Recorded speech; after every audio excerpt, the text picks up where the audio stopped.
He booked the finest venue in Atlanta for his mistress, then mailed the invitation to his own wife. He never knew she owned the building. His mother laughed behind him.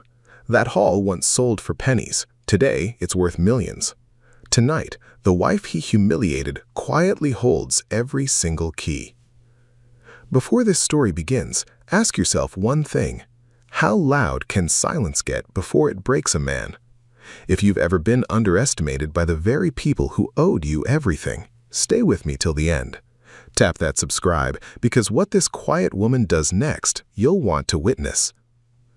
Simone Kincaid had a talent nobody in the Ellis family ever thought to fear.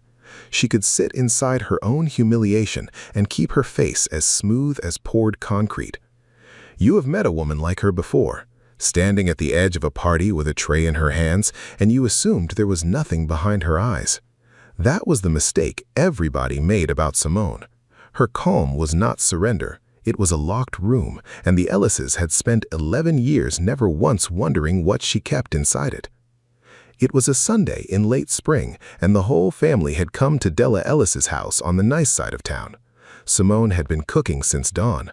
Greens, cornbread, the oxtails Terence used to beg for when they were young and broke and still in love. She set the last dish on the long patio table, and the conversation flowed right over her like she was a chair somebody had left out in the sun. 2 years into the marriage, she had learned exactly where the Ellises placed her, and it was never at the table. It was beside it. Terence stood and tapped his glass with a fork. The yard went silent. He was a handsome man, tall, dressed as always one rung above what he could actually pay for. When he wanted something, he smiled a certain way, and he was smiling that way now. Beside him sat a woman in a bright red dress, cut to make sure the whole yard noticed it. Adrienne, a wedding planner Simone had met exactly twice. Adrienne watched her the way a cat watches a bird it has already decided to eat. "I got something to say," Terence announced. "I'm done pretending. I found real love, something with fire in it, something that makes a man feel like a man." He looked down at the woman he had been married to for 11 years, and there was nothing soft left in his face. "Simone, you were good to me, but you were something to hold me over. That's all, nothing more." The words sat in the yard, and nobody moved. A fork clinked against a plate. Dion, Terence's younger brother, half rose from his seat. "Terence, man, come on, not like this, not in front of—" But Della's hand landed flat on his arm, and he sank back down and stared at the tablecloth like he was praying it would open and take him. Then Della laughed, short, satisfied, the laugh of a woman who had waited years for this exact moment. "Finally," she said, patting her mouth with a napkin, "a man like my son needs a woman with shine, not a builder's daughter with dirt up under her nails." She flicked a hand toward Simone without looking at her. "Baby, clear these plates. Grown folks are talking." Renee lifted her phone and started recording, laughing into her wrist. Adrienne said nothing. She only slid her fingers between Terence's and let a slow, certain smile spread across her mouth.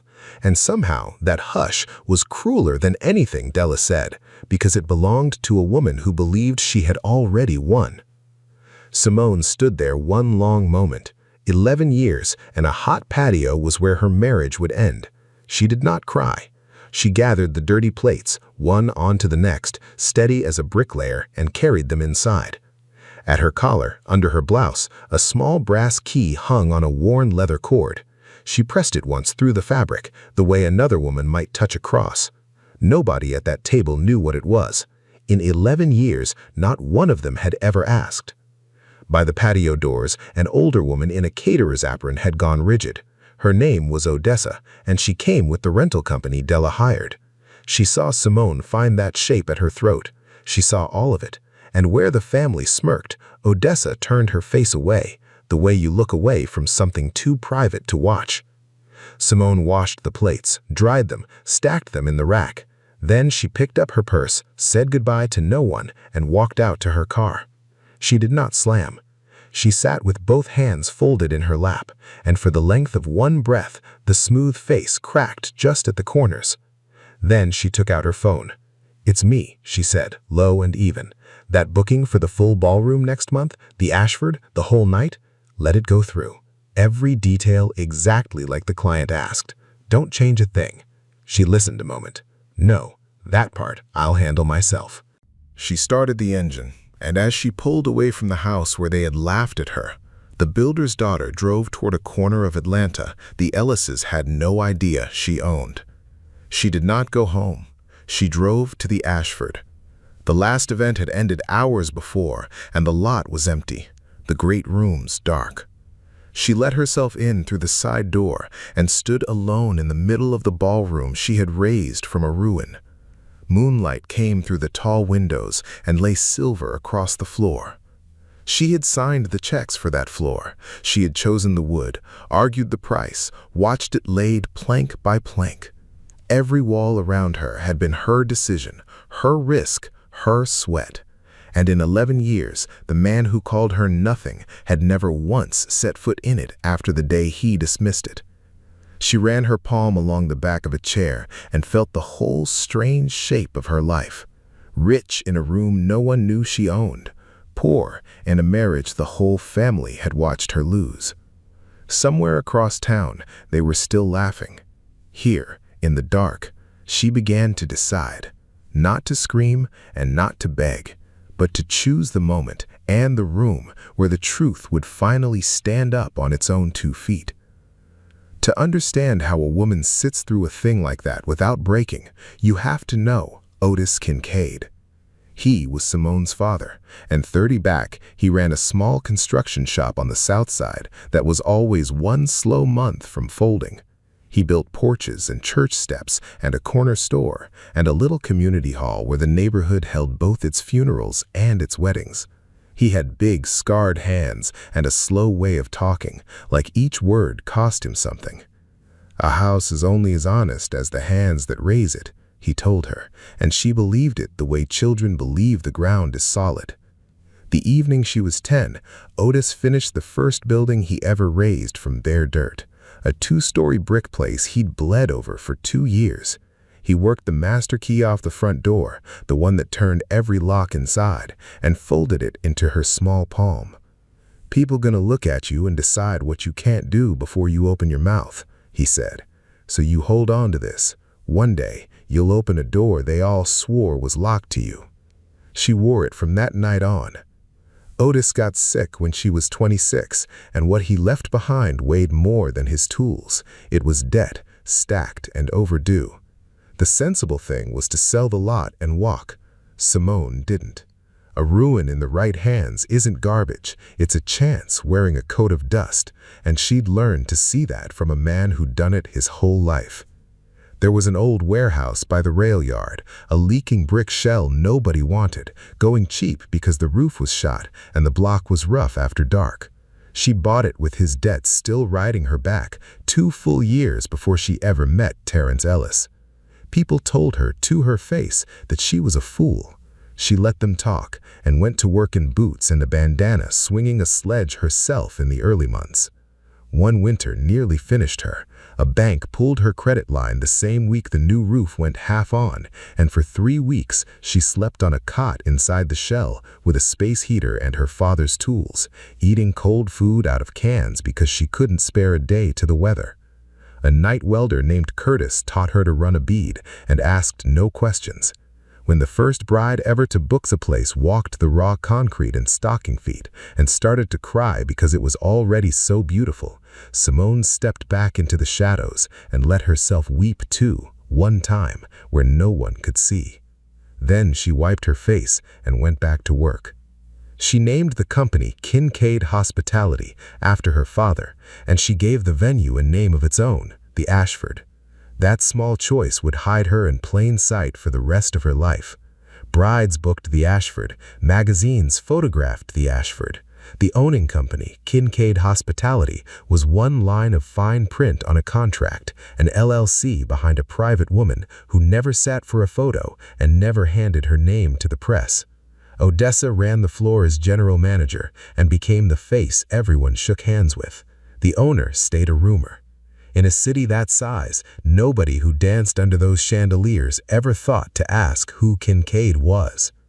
By the time Terrence stood up at that patio table, the leaking shell she'd bought for almost nothing was worth more than every house on Della E. Ellis's fine street put together.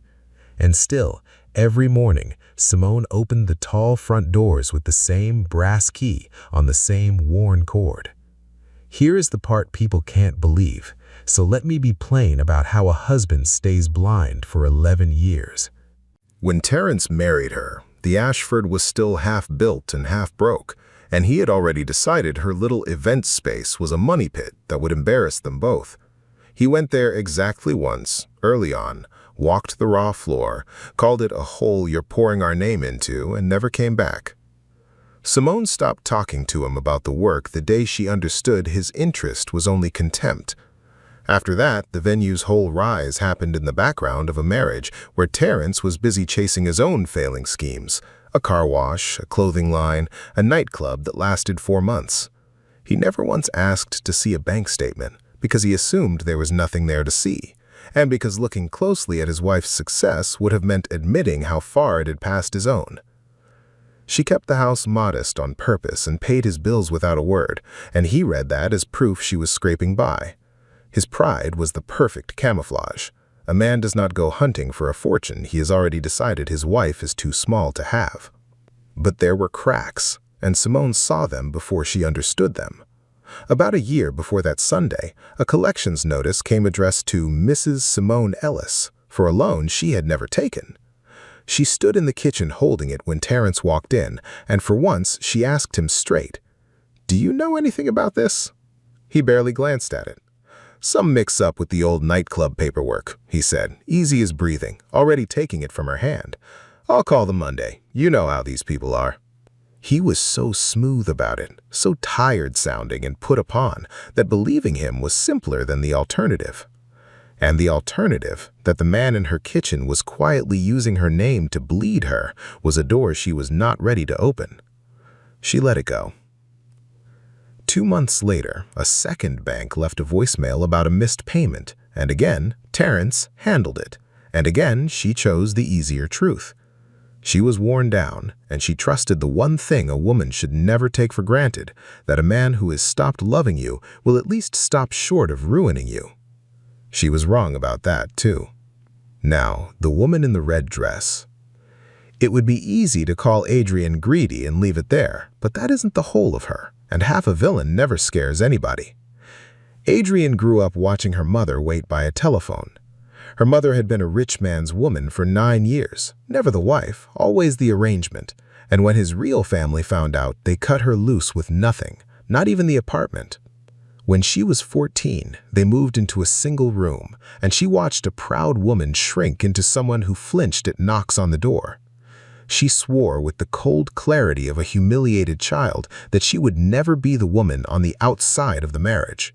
She would be the wife. She would have the ring, the name, the claim the law actually protects. There was a night, months into it, when Adrienne stood alone in a bridal shop after closing, let in after hours by a friend who worked there, trying on a gown she had no way to pay the deposit on. She looked at herself a long time in the three-way mirror. Then she called her mother, who still lived in that same small room across town. "I'm getting married, Mama. A real wedding, a real ring."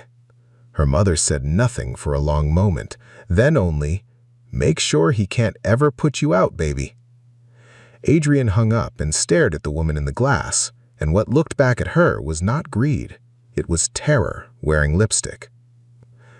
When she looked at Terence, handsome, well-dressed, dropping the names of judges and ball players, she believed she'd finally found the man who could make her the wife instead of the woman by the phone. She wanted his money, yes, but underneath the wanting was a girl in a single room, and that girl was the one running the whole show. Terence was not a monster so much as a frightened man in a big man's suit. Della had raised him on the idea that he was special, destined, better, and adulthood kept handing him the bill and finding his pockets empty. Adrienne looked at him like he was already the man he'd been promised he'd become, and that look was the only thing in years that had made him feel large. He'd have done nearly anything to keep it. So, 3 months before the wedding, Adrienne began to push. "Marry me, do it loud, show this whole city who you really are." And Terence, drunk on being wanted, said yes. A week before the invitations went out, The fear rose up and nearly drowned him. He sat on the edge of Adrian's bed with his head in his hands and told the truth for once. "I don't have it," he said. "The money, the connections, none of it. It was always her." He braced for Adrian to walk. Instead, she knelt in front of him, took his face in her hands, and smiled that patient smile. "Then we take what's already ours," she said. "A wife's business belongs to the marriage baby. Half of it is yours the day you sign that license. We get the right lawyer, we file first. We walk into our new life standing on our own feet." She made theft sound like justice, and he let her, because that was easier than admitting he was small. Their lawyer was a man named Sutton, who had lost his good clients and kept the desperate ones. Sutton laid the play out across a diner table. Terence would file for divorce first and claim the Ashfords' rise as marital property, argue that however much the company had grown, most of that growth had come during the marriage, so half of it was his. To seal the grab, they'd get Simone to sign a fast settlement, waiving her claims before she understood what it was. And there was one more thing Sutton did not put in writing, because Terence had already done it and only confessed it now, sweating through his shirt. For 2 years, to feed the ventures and the life with Adrian, he had been forging his wife's signature and using her name and her spotless credit to open loan after loan. It was, Sutton said under his breath, a federal problem if it ever surfaced. Bank fraud, identity theft, the kind of thing that ends in handcuffs. Then it won't surface. She never checks. She never looks. He had built his whole life on that one sentence. The request to book the Ashford crossed Simone's desk on a Tuesday, 3 weeks out. She read it twice.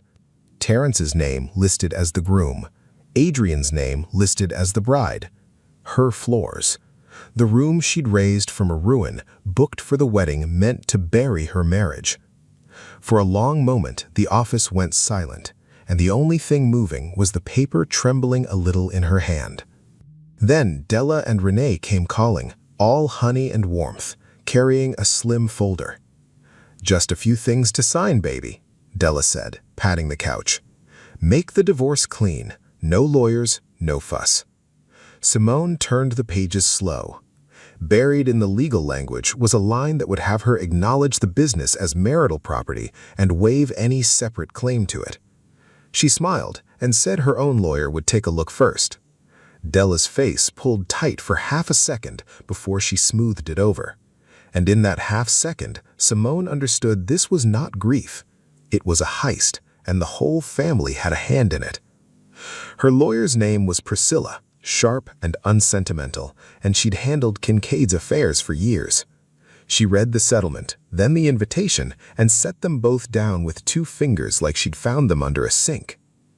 You could stop this wedding with one call, cancel the booking, freeze him out. He'd never even know why.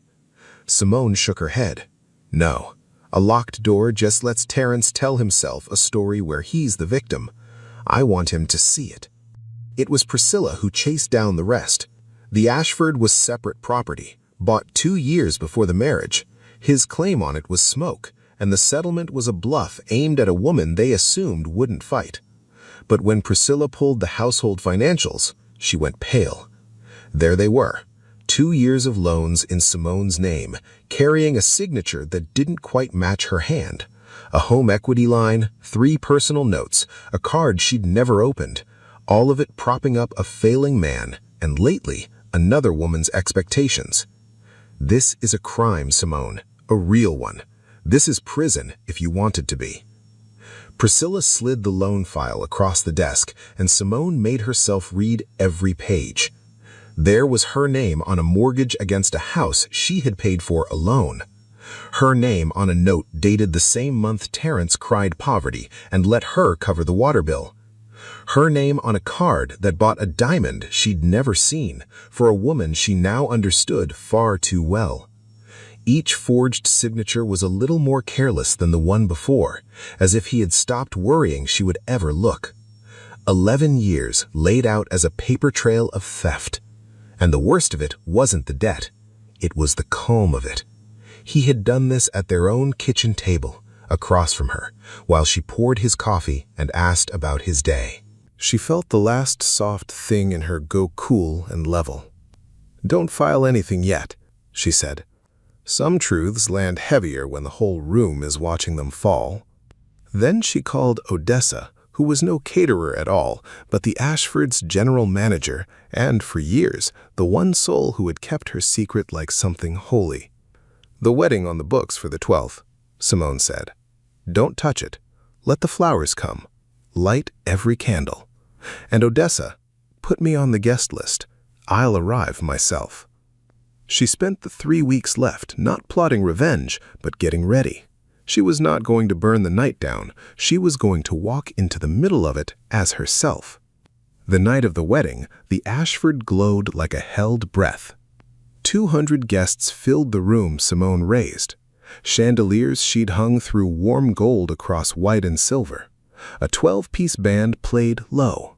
Adrian came down the aisle in a gown that shimmered and drank in every stare like it was owed to her. Terence waited at the front, grinning, sweating a little at the collar, a man convinced he'd finally reached the summit. Della sat in front in gold, proud as a crowned thing. Renee beside her, already filming. And near the back doors, Dion stood with his hands jammed in his pockets, not smiling, watching it all with something sick in his eyes.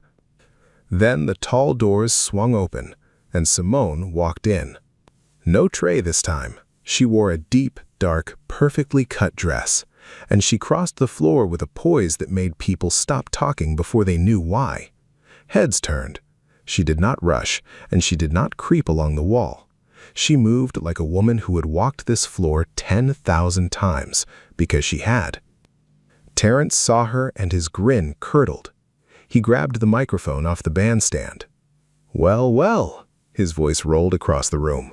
"My ex-wife, y'all. Got the invitation and just couldn't stay away." Nervous laughter rippled, and he fed on it. "What'd you come for, Simone? To beg? To watch a real woman take your place?" He swept an arm toward Adrian, who lifted her chin. And Della laughed that same patio laugh, loud enough for the room to hear it ring. Simone stopped in the center of the floor. She looked at Terence, at Adrian in her white gown, at Della laughing in gold, and she did not flinch. "No, Terence," she said. Her voice wasn't loud, but the room had gone so hushed it reached every corner.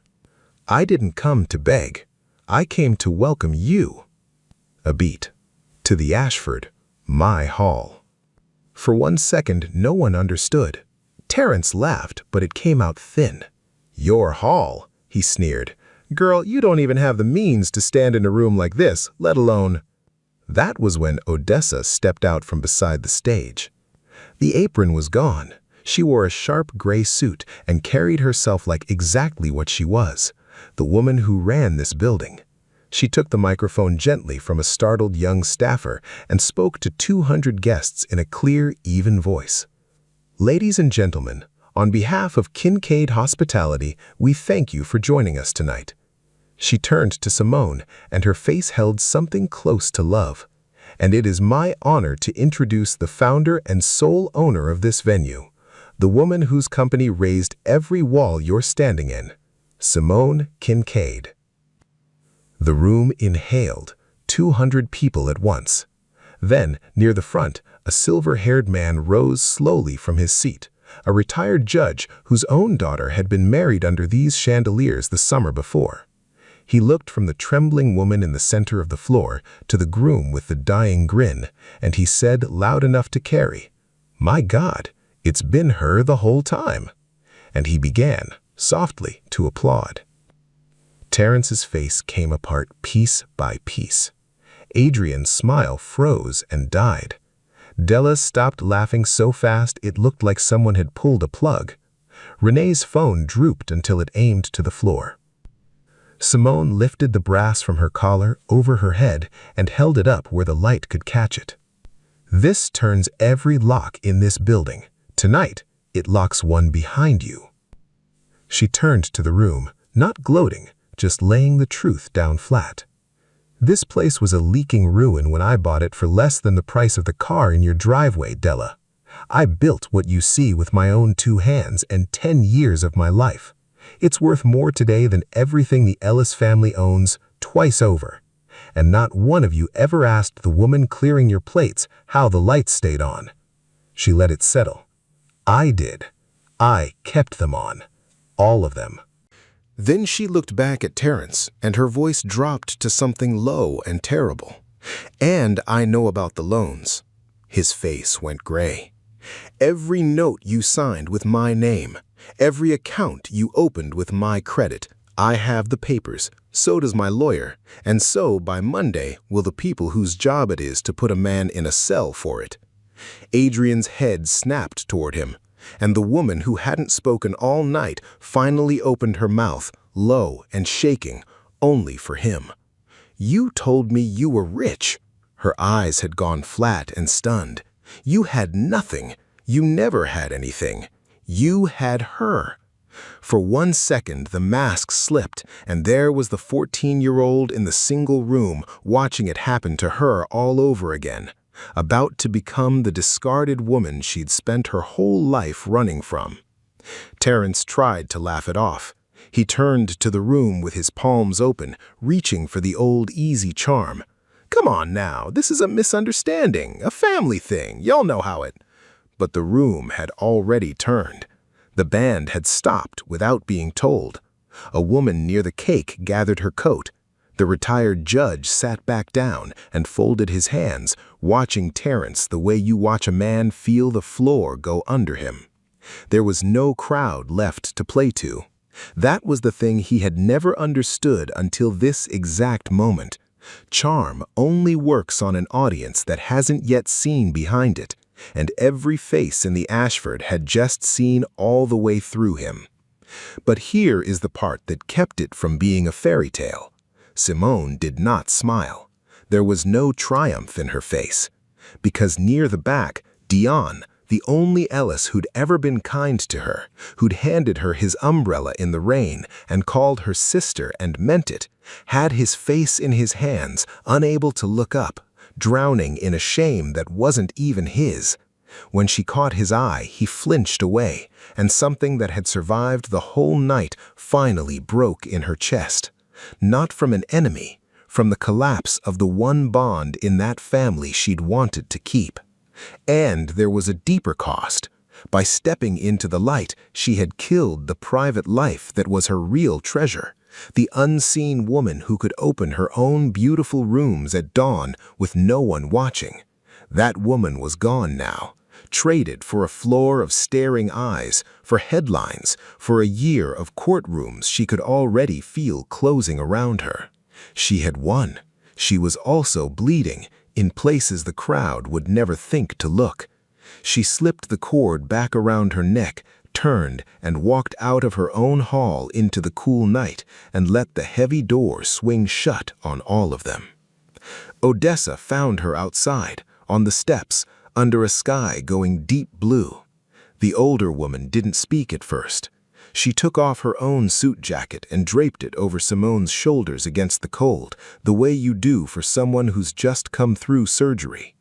12 years I kept your secret, Odessa said, finally. I always wondered what it would cost you to tell it. Simone looked out at the lot, at the cars of the people who'd watched her marriage die twice in one lifetime. Everything soft I had left, she said. Then it's a good thing, Odessa answered, that you were never only soft. What came after did not fall the way stories promise. Real life is never that clean. Terence lost everything and fast. The forged loans were federal, and they moved from Priscilla's office to a prosecutor's desk before he could think. His claim on the Ashford collapsed the moment a judge saw the deed predated the marriage by 2 years. There had never been anything to take. The debt he'd hidden in his wife's name came home to him alone. The friends who laughed at his toasts stopped answering their phones. Within months, Terence Ellis had become the exact thing he'd spent his life fleeing, small, broke, and staring down a courtroom of his own. He'd run so hard from poverty that he built it with his own 2 hands, and this time no patient wife stood behind him keeping the lights on. He was served on an ordinary Wednesday in the parking lot of a store by a young man who barely looked at him. The bank fraud counts alone carried years. In the end, there was no dramatic trial. Men like Terence do not fight cases they are certain to lose. His lawyer negotiated a plea, and he stood in a courtroom in a borrowed suit and said the word guilty in a voice so small the judge had to ask him to repeat it. Simone did not go. Priscilla offered to sit beside her if she wanted to watch, and Simone thought about it long enough before she said no. She had already seen his face come apart once in a room she built. She did not need to see it come apart again in a room the state owned. Some endings you attend, others you let happen from a distance, the way you let a storm pass over a house you already know will hold. He came to the Ashford once, near the end, on a gray Tuesday. He stood out front in a coat that had seen better days and asked the girl at the desk to see the owner. From the upper office, through glass, Simone watched him, the man she'd loved and married and carried for 11 years, hunched and going gray in the rain. Part of her still wanted to go down. Instead, she sent word that Mr. Ellis was welcome to book the room like any other guest, at the going rate, and that the owner wasn't taking meetings. It wasn't cruelty. It was a fence, finally built, on land that had never had one. He stood a while longer, then turned up his collar and walked off into the weather, and she never saw his face again. Della never broke, and the truth isn't always fair. The old woman looked at the wreck of her only son and found a way to cast herself as the victim, telling her church that Simone had tricked a good family, that decent people had been ambushed by a woman who hid what she was. Some of them nodded along. She never once said she was sorry. She kept her house and her front pew and her hard pride and carried her cruelty into old age without ever setting it down. There are people like that, and pretending otherwise is its own kind of lie. Adrian landed on her feet the way certain people always do, and that's the part that stings, because it's the honest part. She cut Terence loose the same night before the candles cooled and was gone from Atlanta inside a month, planning weddings in another city under a slightly altered name. She never paid for what she did, but she also never got the one thing she'd been chasing since she was 14. She'd wanted to be the wife, the one the law protects, the one nobody can put out with nothing. Instead, she walked away exactly as she arrived, clever, alone, and one wrong man from the single room. She escaped the courtroom. She never escaped the phone by the bed. Renee took the smallest wound, a few weeks of keeping her face out of sight, then life back to almost normal. She'd only ever been the audience, and this world rarely charges the audience full price. Dayon was the grace note. Months on a gray afternoon, he called. His voice shook the whole way through, and he reached for no excuse. "I'm sorry. I should have stood up. I watched them do you wrong for years and told myself it wasn't mine to fix. That was cowardice, and I'm sorry." Simone held the line a long while. She didn't tell him it was fine, because it wasn't, and she was done with comfortable lies. But she said he could come by the venue sometime and see what she'd built. It wasn't a full healing. It was a thin line of light under a heavy door, and sometimes that's enough to start. She walked away with her company, her name, and a scar. Her privacy was gone. Her face was in the papers. Lawyers filled her calendar for a year. She sat through depositions where strangers dissected her marriage, and she signed her real signature 100 times beside the forgery of it until the difference stopped making her sick. She had traded a hidden, peaceful life for the truth, and the truth cost her more than the crowd that night would ever guess. Victory came. It came walking with a limp. She had braced for the scandal to sink the business. It didn't. If anything, the story pulled people in. Brides asked for the room where it happened, wanting to stand where the hidden owner had finally spoken up for herself. Simone found that strange, then almost funny, and then, slowly, she let it be. The Ashford filled its calendar 2 years out. She raised her rates, hired more people from her old neighborhood, and poured the profit into the firehouse across town. What her husband had tried to steal in the dark, daylight only made stronger. There is a kind of justice that never sees a courtroom, the kind where the thing your enemies swore was worthless outlives everything he built to take its place. A year later, at dawn, Simone stood alone in the empty ballroom before the staff arrived. Early light poured through the tall windows she'd designed and lay across the floors in long gold bars. She was by herself, and she was all right with it now. Not happy every day, not untouched, but steady, the way her father had been steady.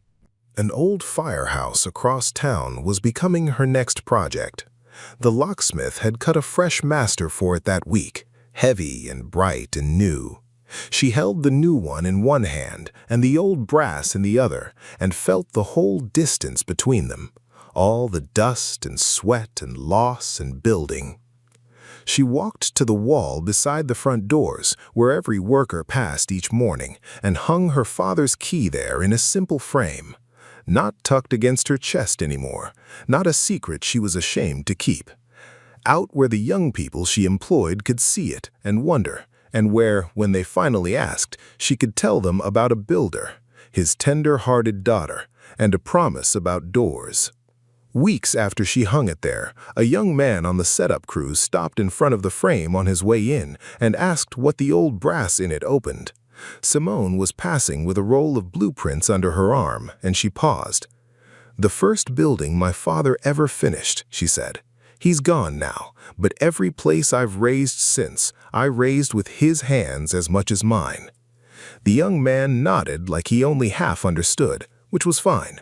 Understanding would come to him the way it had come to her, slowly and probably the hard way. She watched him head off to work, then went to her own. Some inheritances never show up in a will. They show up in what your hands remember how to do. Otis had said people would decide what you couldn't do before you opened your mouth. He was right, they had, and she'd let them believe it for years, telling herself her silence was a hiding place. She knew better now. A quiet woman is not an empty one. All those years of holding her tongue, she hadn't been storing up nothing. She'd been saving it for the day she finally had something to say. In the year that followed, she hired 2 young women who reminded her of herself at 20, all fire and no armor yet, and taught them to read a contract before they signed it and to hold their face steady in a hard room. One of them asked her once why she'd stayed hidden so long when a single word years earlier could have shut every mouth that mocked her. She thought about it a while. "Because I told myself staying small kept me safe. It didn't. It only made me easy to overlook. There's a difference between choosing to hold your peace and being buried alive under it, and it took me far too long to learn which one I was living." If you take one thing from her story, let it be this: your worth was never theirs to announce, and it was never theirs to erase. Let the small and the cruel decide what you are. Keep building anyway, with honest hands, in whatever dark you're standing in. One day, the door they swore was locked to you will open at your touch, and the people who laughed the loudest will stand in the rooms you raised and finally understand exactly who they were laughing at. Simone Kincaid lost people she loved to reach the truth, and still she walked out standing. If her story moved something in you tonight, don't keep it to yourself. Comment the one word you'd give a woman like her. Share this with someone who's been underestimated for far too long, and subscribe because the next soul we follow carries a heavier secret than this one, and you won't want to miss the moment it finally comes to light.